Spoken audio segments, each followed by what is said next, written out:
আমি যেমন বেড়াতে পছন্দ করি তেমন মেহমান আসলেও আমি খুবই বেশি খুশি হই। তো সেদিন এসেছিল আমার ননদরা আমার বাসায়, তো তাদের জন্য সামান্য কিছু আয়োজন করেছিলাম দুপুরের খাবারের জন্য। হ্যালো এভরিওয়ান, আসসালামু আলাইকুম, কেমন আছেন সবাই? দেখুন রান্নাঘরে চলে এসেছি এক জগর জিনিসপত্র নিয়ে, আর আমি খড়ির চুলোতে রান্না করলে সামলাতে পারি না। একেবারে আমি একটা গরুর হাট বানিয়ে ফেলে, কেউ নোটিস করবেন না, এটা অ্যাভয়েড করে দেবেন, কারণ এভাবে আমি রান্না করি। খড়ির চুলে রান্না করলে আমি কোনটা থেকে কোনটা নিব বুঝে পাই না, তাই সবকিছু একসাথে নিয়ে বসে পড়ি। সেদিন আমার ননদরা এসেছিল, তো তাদের জন্য একটু সামান্য আয়োজন করছিলাম আমার তরফ থেকে যতটুকু সম্ভব। সেখানে আমি মুরগির মাংস আর ছোলার ডালটা আমি রান্না করব, আর কল্লা আলু ভাজি করব, আর একটু গরুর মাংস করব। তো প্রথমে আমি মুরগির মাংস আর কল্লা আলু ভাজিটা চাপিয়ে দিয়ে রান্না করছি। যেহেতু বেশি মানুষের রান্না, সেহেতু আমি গ্যাসে বা কারেন্টের চুলোতে করি না, আমি খড়ির চুলোতে করি, কারণ খড়ির চুলোর রান্না আসলেই অনেক সুন্দর প্রথমত, আর দ্বিতীয়ত বেশি মানুষের রান্না। তারপরে আমি ওইদিকে চুলোতে ওগুলো রান্না করছিলাম, এদিকে আমার ভাগ্নি আমাকে গরুর মাংসটা মেখে দিচ্ছে। বলছিল মামি আমি আপনাকে মাংসটা আগে মেখে দিই, তাহলে একটু মজা হবে। আমি বললাম হ্যাঁ দাও,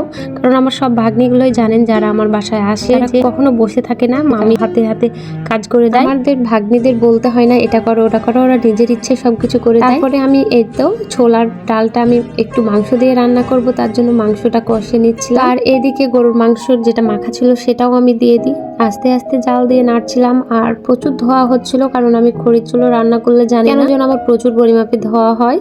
আমার আম্মুদের রান্না করলে দেখি কি সুন্দর সামলিয়ে তারা ম্যানেজ করে রান্না করতে পারে, কিন্তু আমার সাথে কেন এটা হয় জানি না। হয় পানি টানি পরে একাকার অবস্থা হবে রান্নাঘর, আর হাত পায়ের অবস্থা তো কালিতে মাখামাখি হয়ে যায়। যাই হোক, এদিকে আমার ডালটা প্রায় কাছে গেছিল, আর এদিকে আমি মাংসটা কাছে কষিয়ে দিচ্ছিলাম, আর একেবারে মশলা কম দিয়েছিলাম, কারণ আমার ভাগ্নিরা একদমই ঝাল খেতে পারে না। আমার ননদ আমরা যেরকম ঝাল খাই, তো তাদের জন্য সব মশলা টসলা কম করেই আমি রান্না করছিলাম।